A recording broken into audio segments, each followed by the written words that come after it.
Ok.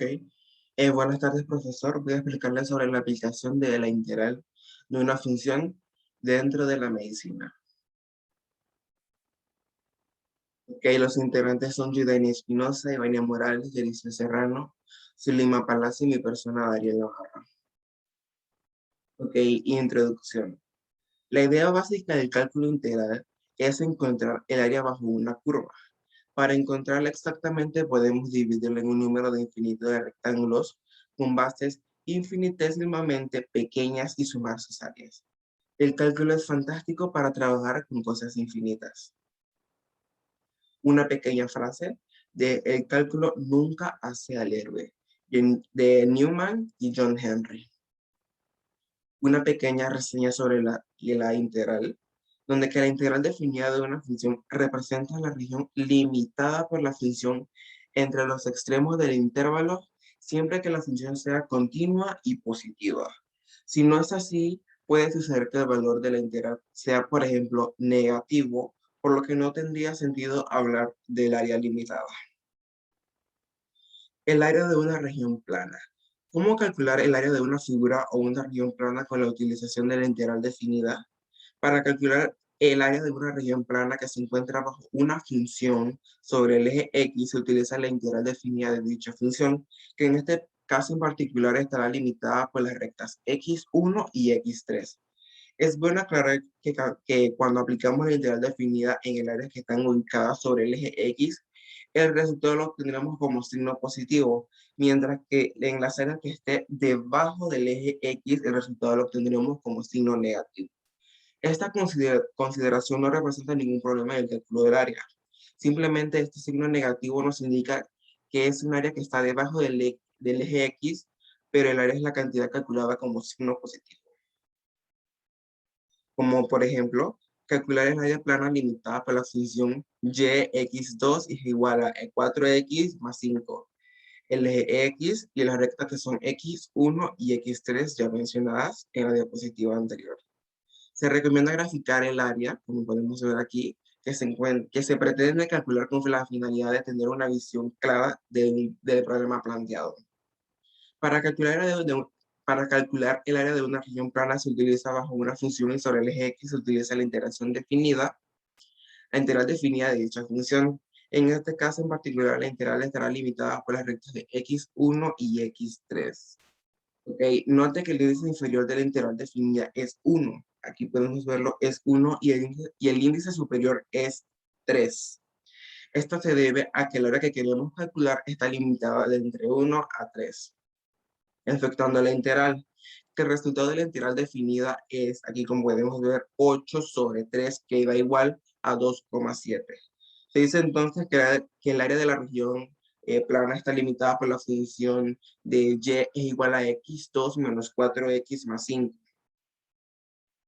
En el eje X y la recta x1 y x3 es de 2,7 unidades cuadradas, como podemos ver aquí. ¿Okay? El volumen de los sólidos.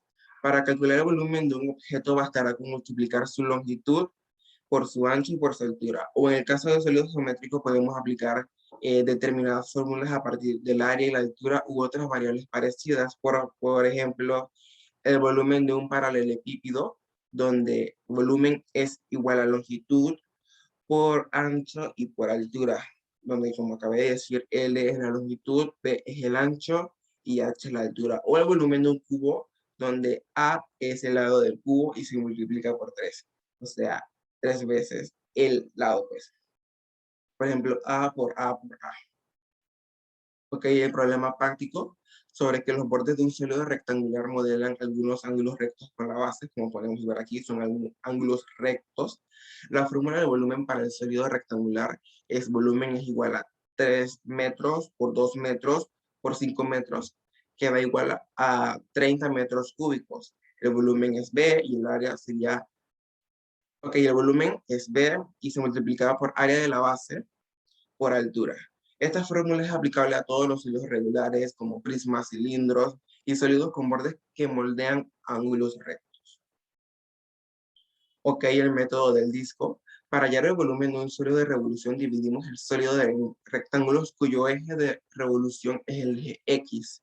La revolución de un rectángulo da lugar a un disco, por lo tanto, este método divide el sólido en discos de ancho por el ancho de cada rectángulo. Ok, calculamos el área de cada disco, o también conocida como región plana circular, con la fórmula del área de un círculo. Para calcular el volumen multiplicamos el área de la región circular por el ancho del rectángulo, que X por lo que lo son. Como podemos ver aquí en la imagen, donde el volumen de un sólido obtenido de la región, por ejemplo, de la región, o sea, las revoluciones, sobre el eje X está dado por esta fórmula que estamos viendo aquí. Mientras que cuando el eje de rotación es el eje Y y la región que no está girando entre el eje Y y una curva da igual a G sobre Y, entre Y igual a C, Y igual a D, y el volumen de un sólido de revolución está dado por la siguiente fórmula que estamos viendo aquí. Ok, las capas. Esta sección estudiamos un método alternativo para calcular el volumen de un sólido de revolución. Este método emplea capas cilíndricas. Para introducir el método de capas consideramos un rectángulo representativo donde volumen es igual a la anchura, donde B es anchura del rectángulo, también conocido como el espesor, H es la altura del rectángulo y P es la distancia del centro del rectángulo, el eje del giro, o también conocido como radio en medio. Cuando este rectángulo gira en torno al eje de revolución, engendra una capa cilíndrica o tubo de anchura. Ok, las arandelas. Este método se basa en el método anterior llamado método de discos, pero en este caso se usa dos discos. El disco más pequeño es una vacuna por la que se le da el nombre de un artista por formar parte de una especie de un sólido hueco, como vemos aquí, para formar una expresión sólido. Ok, en términos generales, este método se utiliza cuando el eje de rotación se encuentra a una distancia de la función que formará el sólido. Este espacio entre el eje y la función crea un hueco en el sólido, por este mismo se necesita restar el área del hueco al sólido de la revolución. Como podemos ver aquí, este es el sólido y en el centro se le realizó un hueco. El volumen de los sólidos de revolución. El sólido de revolución es un cuerpo geométrico que se puede formar haciendo girar una superficie plana en torno a una recta a la que se le denomina eje. Un sólido de revolución es donde otra perspectiva, una figura tridimensional que se caracteriza por su superficie, no es plana, sino que es curva. Cabe señalar que los sólidos de revolución pueden tomar distintas formas, incluso irregulares. Otro punto a tener en cuenta es que la superficie plana que gira en forma por el sólido puede o no cruzarse con el eje de revolución, como el caso de la figura llamada toroide. Perdón. Aquí podemos ver un problema práctico sobre hallar el volumen del tronco del cono engendrado por la rotación alrededor del área limitada por. Aquí, soluciones. Okay. Representamos gráficamente el problema. Como podemos ver aquí, ya está graficado. Sustituimos que la fórmula para encontrar el volumen. Como podemos ver aquí, el volumen y sus datos. Para resolver la integral, consideramos la sustitución de una unidad que sería igual a 6 menos x y calculamos su derivada. Empleamos la fórmula de integración. Como podemos ver, al tratarse de una integral definida, podemos prescindir de la constante de integración. Paso 6, evaluamos los extremos de integración. Y por último, haciendo todos los cálculos, el resultado o el volumen es igual a 208 pi sobre 3 unidades cúbicas. Los cascarones, que consisten en dividir el sólido de revolución en una serie de casquetes cilíndricos, como podemos ver aquí, son como casquetes, que se incrustan dentro de otros, y es integrar luego volúmenes de estos casquetes o obtener un volumen total. ¿Cómo calcular el volumen de un casquete cilíndrico? Esto se debe establecer como calcular el volumen de B,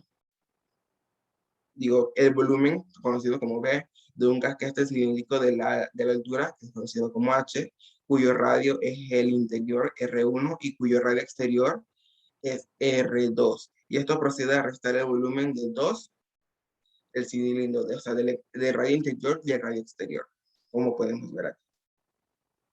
El volumen, el índice que es de la B, 2pi, radio del cascarón y altura del cascarón.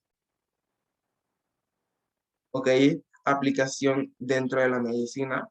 A partir del cálculo de las ecuaciones de diferencias que se resuelven usando integrales, se puede determinar en la medicina como la velocidad de propagación de una enfermedad, el crecimiento de una bacteria, el tiempo de muerte de un paciente, la resistencia y flujo de gastos hidráulicos utilizados dentro de hospitales, etc. Básicamente, el cálculo se encuentra y lo utilizamos toda la vida. Derivamos e integramos desde niños sin darnos cuenta al preguntar cuánto tiempo hice, cuánto me costó. Nuestro cerebro realiza operaciones a tal velocidad que ni cuenta nos damos. Ponte a pensar que al lanzar un objeto sabes dónde va a caer y a qué velocidad va a caer, sin medida, pero supiste dónde ponerlo en la mano para atraparlo. Un problema práctico sobre aplicaciones dentro de la medicina, como la aplicación del cálculo integral en la medicina. A través del cálculo integral podemos plantear causas como la velocidad de propagación, la velocidad de reacción de un medicamento y el gasto cardíaco. El gasto cardíaco o método de termodistribución transpulmonar se le denomina como gasto cardíaco, o también conocido como las siglas G y C, a la cantidad de la sangre que expulsa el corazón en un minuto. Es una variante del principio de término de solución utilizando por el catéter de la arteria pulmonar. El cálculo del gasto cardíaco, que en comparación de la curva de variación térmica en una función del tiempo registrada, es la técnica utilizada para obtener el gasto cardíaco. Mediante el catéter de la arteria pulmonar, el gasto cardíaco se calcula por el análisis de la curva de, termo, de termodilución. Y una conclusión grupal, donde en conclusión vemos cómo el cálculo nos enseña muchas cosas, pero no solo en números, sino también en la vida diaria. Los integrales o derivadas es un tema muy extenso que nos ayuda a resolver problemas que involucran magnitudes cuyos valores medios se suelen definir indirectamente como razones entre valores de otras magnitudes como la velocidad media y la aceleración media. Y bueno, eso ya sería todo. Muchas gracias.